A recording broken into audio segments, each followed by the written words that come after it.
The room fell silent as Admiral William Porter entered. The 20 most powerful military and political leaders on Earth watched him with tense faces. Porter's uniform was crisp, but dark circles under his eyes showed he hadn't slept much in the 3 days since the aliens arrived. "Ladies and gentlemen," Porter said, his deep voice filling the room, "the Heralds have given us their final offer. We have 6 hours to decide." President Elaine Foster leaned forward. "Tell us again exactly what they want." Porter tapped a small device on the table. A hologram appeared showing 3 massive ships hanging in space near the moon. Each ship was 5 miles long with strange symbols etched into their dark metal hulls. The aliens call themselves the Galactic Concordat. They say they represent over 100 species across half the galaxy. Porter pressed another button, and the image changed to show a tall blue-skinned being with 6 eyes arranged in a perfect circle. "This is Ambassador Zixthal. He says Earth has 2 choices." Porter held up one finger. "1, we join their Concordat. We give up 70% of our military. We let them place supervisors in all our research labs, factories, and governments. They will control what technology we can develop. In return, we get protection from other alien threats and access to their trade network." He held up a second finger. "2, we refuse and face the consequences." They weren't clear what those consequences would be. General Nancy Coleman, head of the United States Space Force, slammed her fist on the table. "This isn't a peace offer, it's a surrender demand." "Exactly," Porter agreed. "But their technology is far beyond ours. Our best estimates suggest each of their ships could destroy everything we have in orbit and then hit any target on Earth with perfect accuracy." The room erupted in angry voices until President Foster raised her hand. "What do you recommend, Admiral?" Porter took a deep breath. "Madam President, I've studied their language, their behavior, their ships. I've spent more time with these aliens than anyone else on Earth, and I believe we must refuse their offer." Surprised murmurs filled the room. "You just said they could destroy us," said Carlos Martinez, the Secretary of Defense. "They could try," Porter replied. "But I don't think they will. Not right away.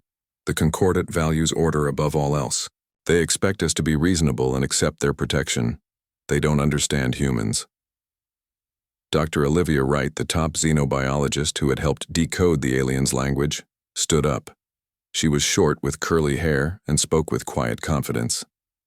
"Admiral, Porter is right," she said. "I've analyzed their communications. They've never faced rejection before. Every species they've encountered has eventually agreed to their terms. They have no plan for dealing with a species that simply says no." "So we just refuse and hope they don't blow us to pieces?" asked General Coleman. Porter smiled for the first time. "Not exactly. For the past 2 years, since our deep space telescopes first spotted their approach, we've been preparing. Project Chimera." He nodded to a young man sitting quietly in the corner. "Kevin, please explain."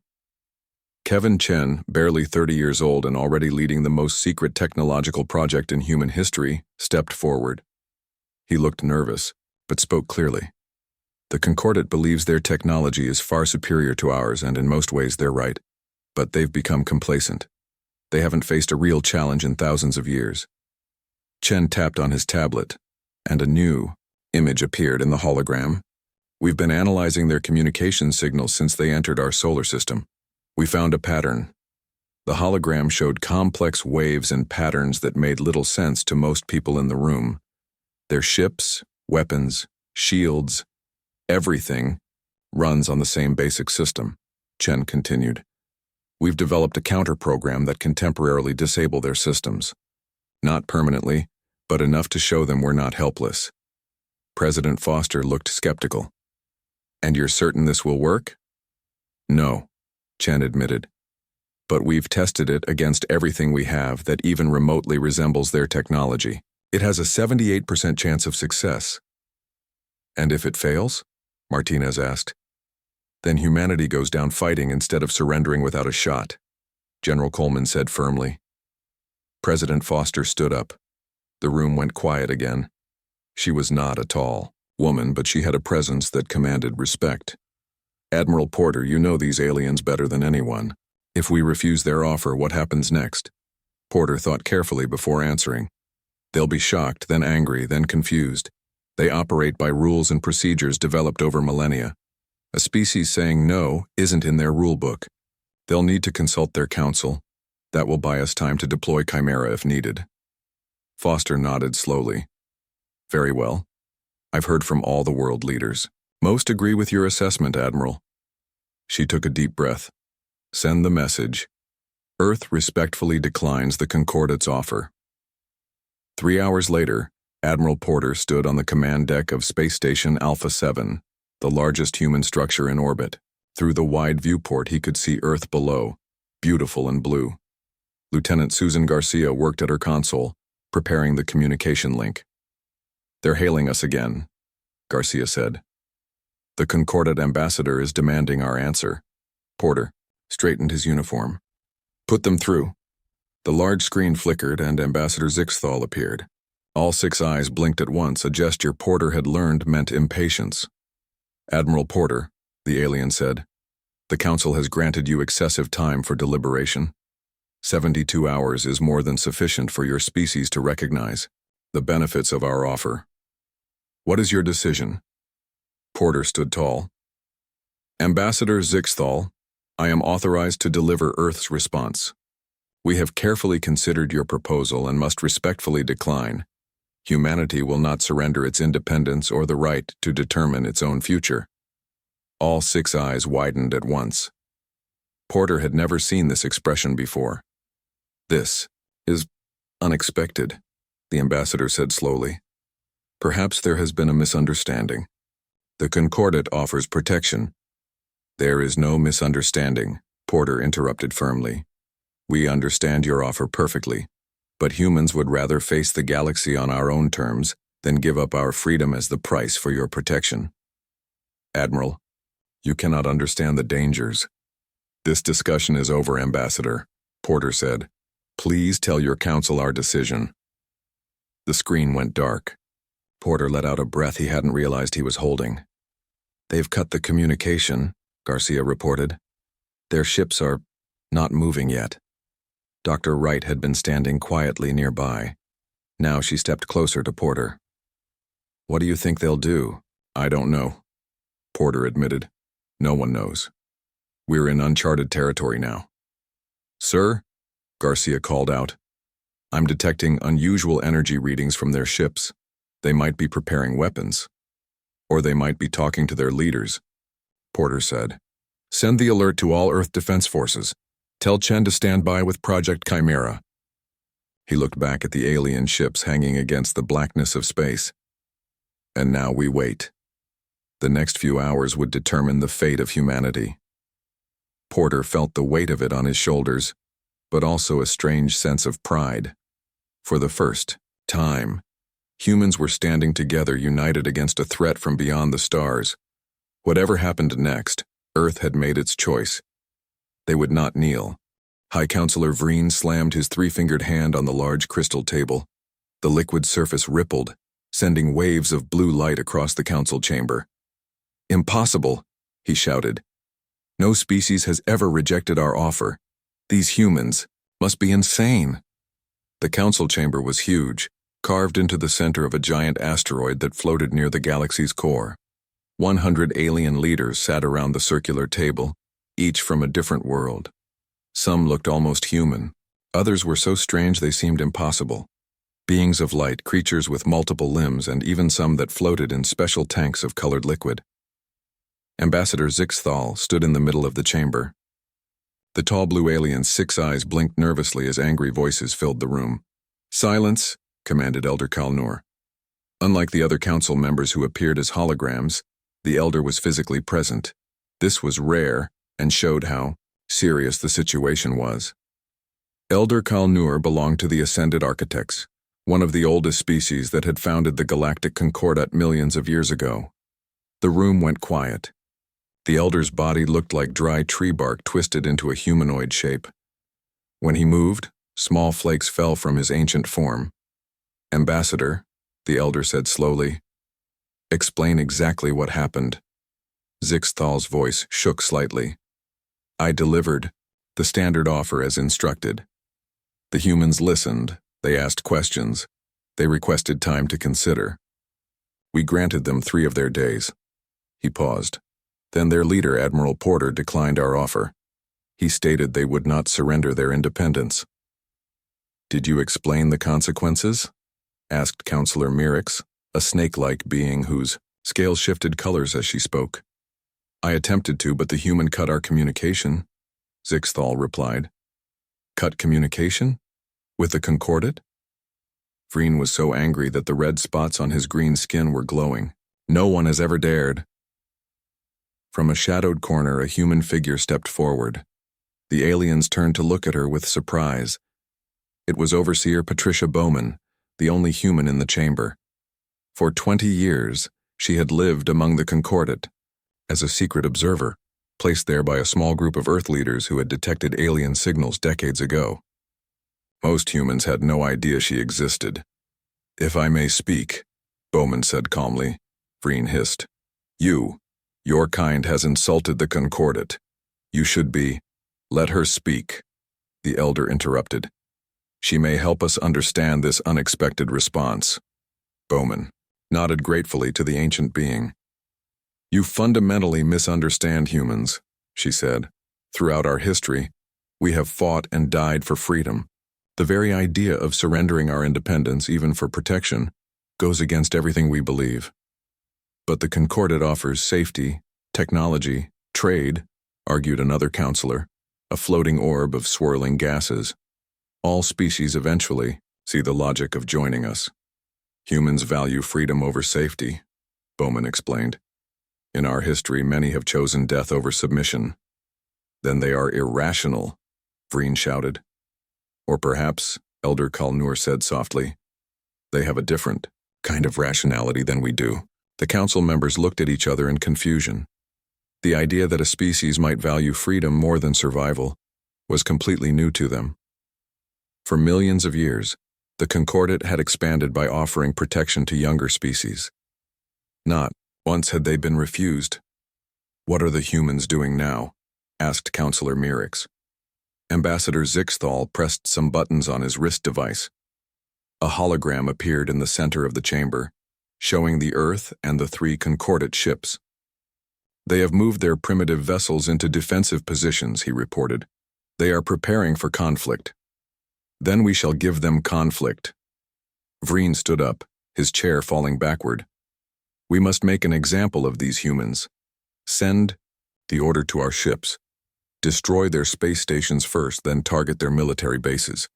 Once they see our power, they will beg to join the Concordat. Many counselors nodded or made sounds of agreement, but the elder raised his hand. Wait, he said. In 12 million cycles, we have never forced a species to join us. We offer, they accept. That is our way. But they refused, Vreen argued. Yes, the elder said. And that makes them interesting. Bowman took a step forward. Before you attack my world, consider this. What if humans have something to offer the Concordat that you've never encountered before? What if our different way of thinking could benefit you? The council chamber fell silent as they considered her words. Suddenly, a new alien rushed into the chamber. It was Sensor Master Glix, a small purple being with multiple tentacles that operated complex devices attached to its body. High Council, Glix chirped nervously. We have detected unusual energy patterns from Earth. They are unlike anything in our records. What kind of energy? Elder Kalnur asked. Unknown, Elder, Glix replied. But our systems indicate it could be a weapon. The council erupted in shocked voices. A primitive species developing weapons that the Concordat couldn't identify? It seemed impossible. Ambassador Zixthal looked worried. Our ships report that the humans are broadcasting a message. On all frequencies, they are requesting to speak with the full council directly. Outrageous, Vreen shouted. No new species speaks to the full council until they have joined the Concordat. Yet they ask anyway, the elder noted. Fascinating. Bowman smiled slightly. In the 20 years she had lived among these aliens, she had never seen them so confused. The Concordat had rules for everything, procedures developed over millions of years. But they had no rule for a species that simply said no. "I recommend you hear what they have to say," she suggested. "Why should we?" Vreen demanded. "Because," Bowman said, "in all your long history, no species has ever surprised you like humans have today. Aren't you even a little curious about what comes next?" The elder made a sound like dry leaves rustling. It took Bowman a moment to realize he was laughing. "Indeed," he said. "I find myself curious for the first time in 1,000 years." He turned to the council. "I recommend we receive their message." Vreen looked like he might explode with anger, but he couldn't openly oppose the elder. "Very well," he said through clenched teeth. "But afterward, we will show these humans the consequence of defying the Concordat." Ambassador Zixthal activated the communication system.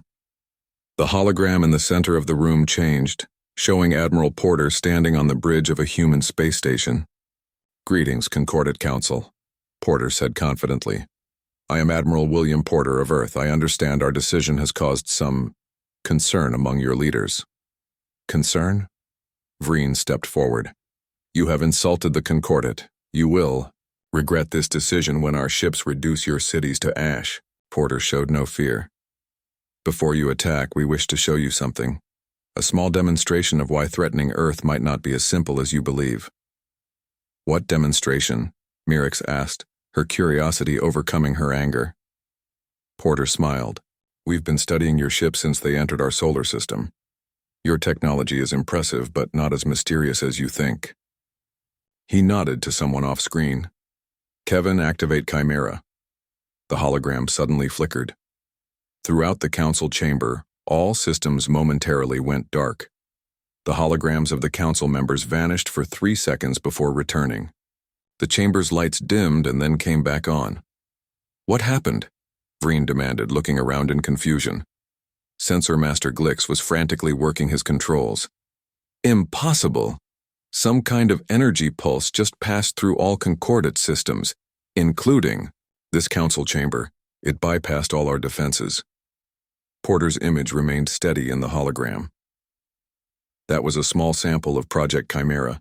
Right now it's affecting every Concordat ship and facility within 50 light-years of Earth. Just a temporary disruption this time. A warning." The council members looked at each other in shock. Even Elder Kal-Nur seemed surprised. "How?" Zixthal began. "How could primitives develop such technology?"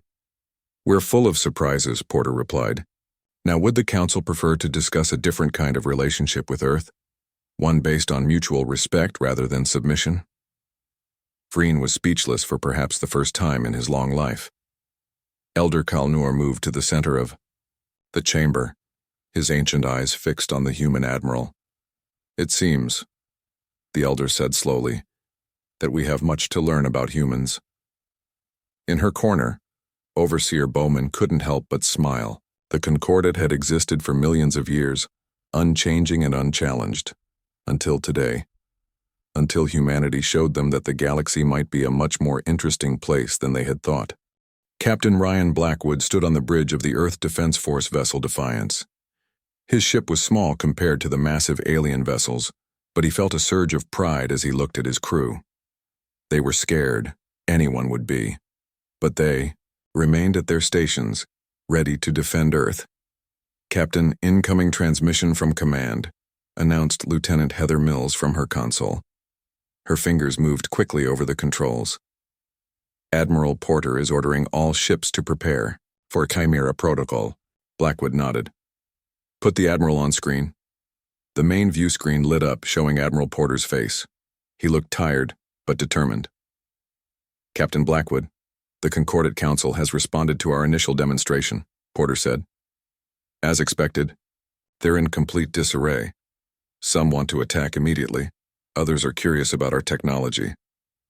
"What's our next move, sir?" Blackwood asked. "The Council is sending their main battle fleet. 5 more ships, each twice the size of the 3 already here." Porter's expression was grim. "They'll arrive within 6 hours." A nervous murmur ran through the bridge crew. Blackwood raised his hand for silence. We always knew this might happen, Porter continued. Now we implement the full Chimera protocol. Your ship has been selected to lead the demonstration. Blackwood straightened his back. The Defiance is ready, Admiral. After the transmission ended, Blackwood turned to his crew. 20 men and women looked back at him, waiting for his words. As you heard, we're about to face the most powerful fleet in the galaxy, he said. They think we're primitive. They think we're easy prey. He smiled slightly. We're about to change their minds. Dr. Catherine Chen, the ship's science officer and one of the creators of Project Chimera, stood up from her station. She was brilliant, but usually quiet. Now she addressed the whole bridge.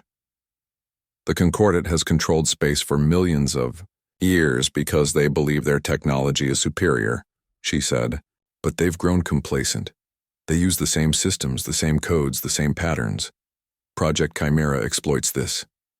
She walked to the main display and brought up a series of complex diagrams. When their fleet arrives, they'll expect us to use conventional weapons, lasers, missiles, particle beams. They have defenses against all of these. But Chimera is different. The display showed what looked like waves spreading from Earth to the alien ships.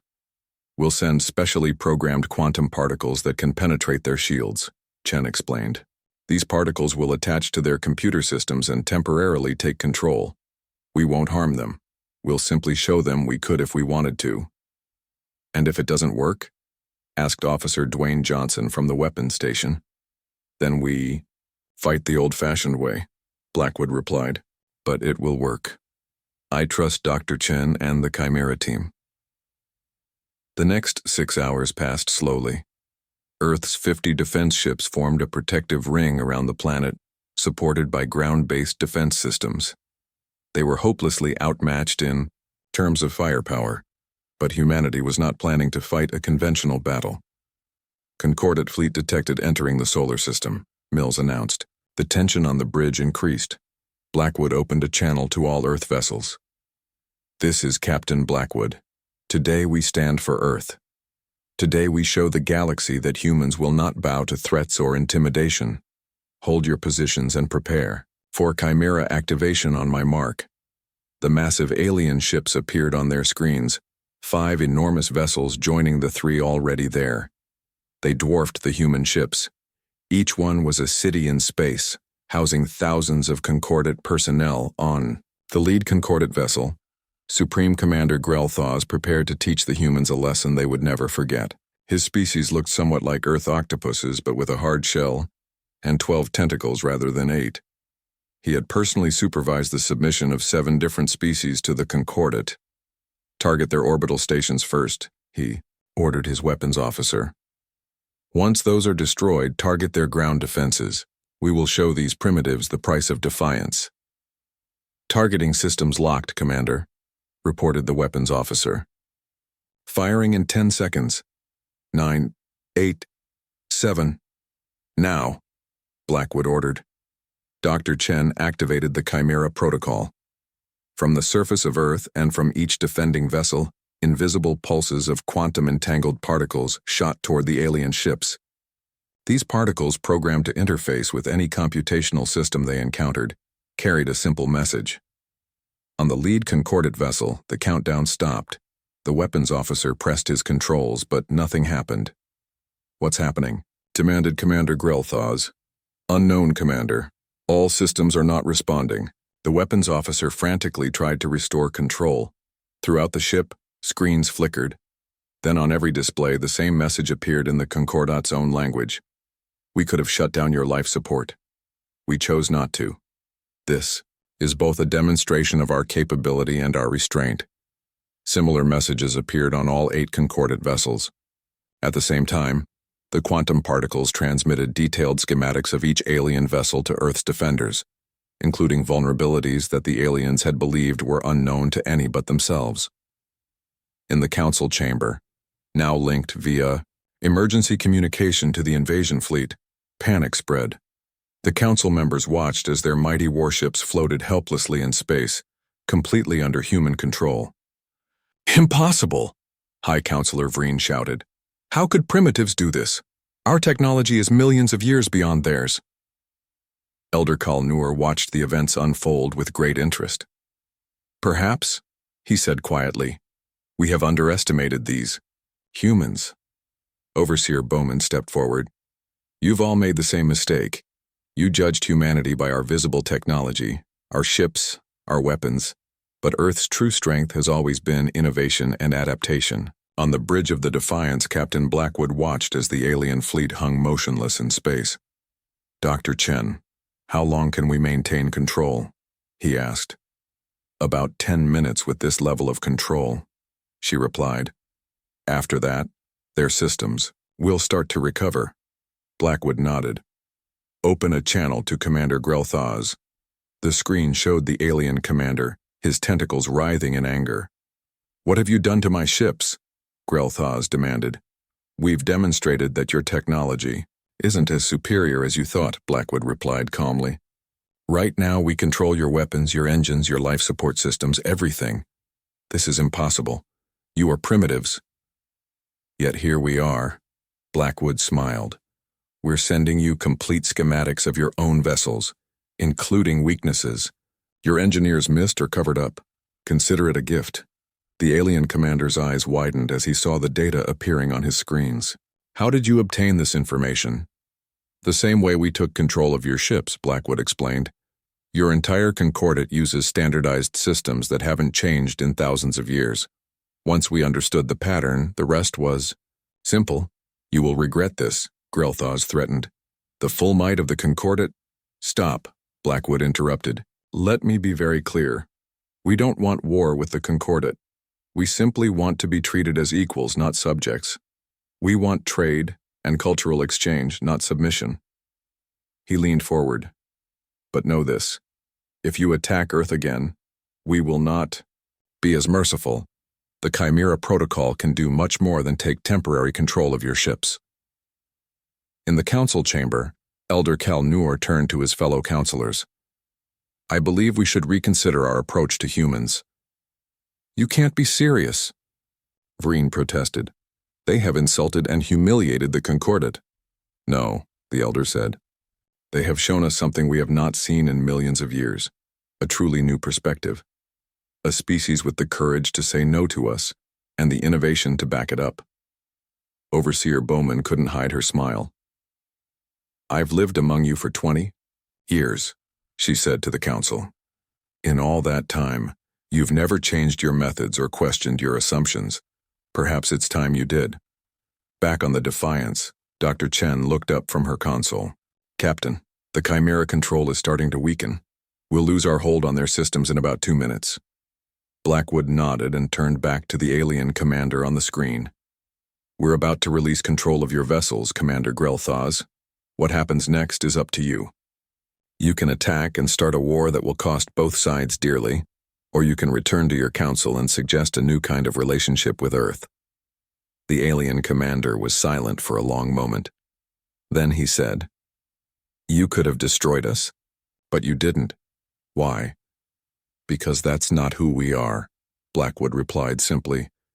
Humans don't want to conquer or control. We just want to be free to find our own path among the stars. As the Chimera Protocol reached its time limit, control of the alien vessels returned to their crews. The Earthships braced for possible attack. Captain Blackwood and his crew watched the screens tensely, waiting to see what the aliens would do. Slowly, the Concordat vessels began to move.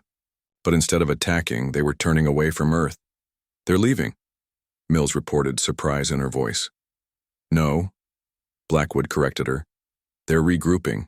This isn't over, but I think we've given them something to think about. As the alien fleet moved to a safe distance, Admiral Porter's voice came over the communication system. Well done, Defiance. You've just changed the course of human history. 1 month after what Earth's media called the quantum standoff, Admiral William Porter found himself in a place he never expected to be, standing before the full galactic Concordat Council. The massive chamber, carved from a single asteroid, at the center of the galaxy, was unlike anything humans had seen before. Light moved in strange patterns across the ceiling. The air smelled of unknown spices. Porter wasn't there as a prisoner or a supplicant. He was there as an equal. "The chamber has been changed," whispered Patricia Bowman, who stood beside him. After 20 years as a secret observer among the aliens, she was now officially Earth's guide to concordant politics. They used to arrange the seats by rank and power. Now they're in a circle. That's unprecedented. Dr. Olivia Wright and Ambassador Gregory Harris completed the human delegation. Harris was newly appointed, the first official human ambassador to the Concordat. Unlike Bowman, who had worked in secret, Harris would represent humanity openly. High Counselor Vreen, his green skin still showing patches of angry red, called the meeting to order. Despite the new seating arrangement, Porter could see the alien was not happy about the situation.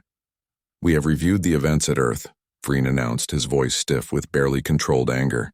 "The demonstration of your Chimera protocol has caused the Council to reconsider our approach." Porter noted that Vreen didn't say forced the Council to reconsider, but everyone in the chamber knew that's what he meant. Taking control of their ships had shaken the Concordat to its core. Ambassador Zixthal, the six-eyed alien who had first presented the Concordat's demands to Earth, leaned forward. "What we don't understand is why you didn't destroy our vessels when you had the chance. Our analysis confirms the Chimera protocol could have been weaponized. Because that's not who we are," Harris replied, speaking officially for the first time as Earth's ambassador. "Humanity wants to join the galactic community, but as partners, not subjects. We demonstrated our capability so that we could then demonstrate our restraint." Elder Kalnur, the ancient tree-like being who had shown interest in humans from the beginning, moved to the center of the chamber. Small flakes fell from his bark-like skin as he walked. "In the 12 million cycles of the Concordat's existence," he said, his voice like rustling leaves, "we have encountered thousands of species. Each has eventually recognized the wisdom of our approach: central authority, controlled advancement, predictable outcomes." Dr. Wright stepped forward. Unlike the others, she wasn't a diplomat or military leader but a scientist. She spoke with quiet confidence. "With respect, Elder," she said, "humanity's history suggests a different path. Our greatest advances often come from unexpected places and unpredictable sources. The freedom to explore, to question, even to make mistakes. These are the forces that drive our progress." The chamber grew quiet as the aliens considered her words. For beings who valued order and control above all else, such ideas were revolutionary. "What exactly do you propose?" Vreen finally asked. Admiral Porter took a step forward. "A new type of relationship. Earth will join your network of worlds, but will maintain its independence. We will share our innovations, including the principles behind the Chimera Protocol, and in return, we ask for access to the knowledge and resources of the Concordat." "And if we refuse?" challenged another counselor, a floating ball of swirling gases. "Then we go our separate ways," Porter replied simply. "Earth will continue to develop on its own. But consider this. If humans created the Chimera Protocol with only our own resources, imagine what we might accomplish together with the Concordat." Murmurs spread through the chamber as the aliens discussed this idea among themselves. Finally, Elder Kalnur raised his gnarled hand for silence. "The council will deliberate," he announced. "Please wait outside." The human delegation was escorted to a waiting area with strange curved furniture and walls that seemed to shift colors slowly. They sat in silence for nearly an hour before they were called back. When they returned to the council chamber, Elder Kalnur stood in the center, waiting for them. "In all our history," he began, "the Concordat has never changed its fundamental approach to new species. For 12 million cycles, we have offered the same choice: join as subjects or remain isolated. But perhaps that is why we have seen so little true innovation in millennia." He gestured toward the humans with a branch-like arm. "Your species has demonstrated not only technological ingenuity, but a different way of thinking that challenges our most basic assumptions." Ambassador Harris stepped forward. "Does that mean you accept our proposal?" "The council has voted," Elder Kalnur said. It was not unanimous, but the majority has agreed. Earth will become what we are calling an associate world, the first of its kind. You will maintain your independence while gaining access to concordant knowledge and resources. Porter could see that Vreen and several other counselors looked angry, but they remained silent as the elder continued. There will be conditions, of course. Limits on certain technologies, agreements about territorial boundaries, protocols for cultural exchange. These details must be negotiated. We expected nothing less, Harris replied. We're prepared to begin those negotiations immediately. As the formal proceedings continued, Dr. Wright moved close to Admiral Porter and spoke, quietly. Do you realize what we've accomplished? She asked. We've not only secured Earth's freedom, but potentially changed how the galaxy works. Porter nodded, watching as Harris engaged with representatives from 100 different worlds, each with their own interests and concerns. Humanity's greatest strength has always been our adaptability, he said. Now we've forced an ancient power to adapt to us. Outside the council chamber, the news spread quickly through the Concordate's vast network of worlds. On some planets, there was outrage at the special treatment given to these upstart humans. On others, particularly those who had long felt restricted by Concordate rules, there was cautious hope. If humans could negotiate a new kind of relationship, perhaps they could too. Commander Grelthaz, who had led the fleet against Earth, approached Porter as the meeting ended. I must know, he said, his 12 tentacles moving slowly, and what Porter had learned was a gesture of respect.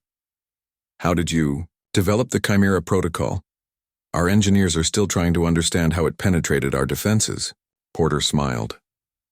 The simple answer is that we had to. When we detected your approach 2 years ago, we knew we couldn't match your firepower, so we looked for a different solution. But our technology is millions of years old, Grelthaz insisted. How could you understand it so quickly? Sometimes fresh eyes see things that others miss, Porter replied. And sometimes the oldest systems have the most overlooked weaknesses. On Earth, as the transmission from the Council reached the waiting billions, celebrations erupted across the planet. Humanity had faced its first galactic test, not with conquest or submission, but with innovation and principle. 3 days later, Admiral Porter stood with President Foster in her office, looking out at the Washington Monument gleaming in the distance. The negotiations are going well, Porter reported. The Concordate is already sharing medical technology that could cure most forms of cancer. In return, we're explaining some of our computational theories. And the Chimera Protocol? Foster asked. We're keeping some aspects secret, as agreed, Porter replied, but sharing enough to show our good faith. Trust has to start somewhere. The president nodded. I never thought I'd see this day. Humans taking our place among the stars as equals, not subjects. Porter smiled as he gazed up at the sky, now knowing what lay beyond.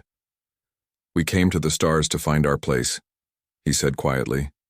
Instead, we made one. Outside, the sun was setting, painting the sky in brilliant colors, but Porter's eyes were drawn to the tiny points of light just becoming visible as darkness fell. Stars, planets, a galaxy full of possibilities. And for the first time in 12 million years, the Galactic Concordate was learning something new.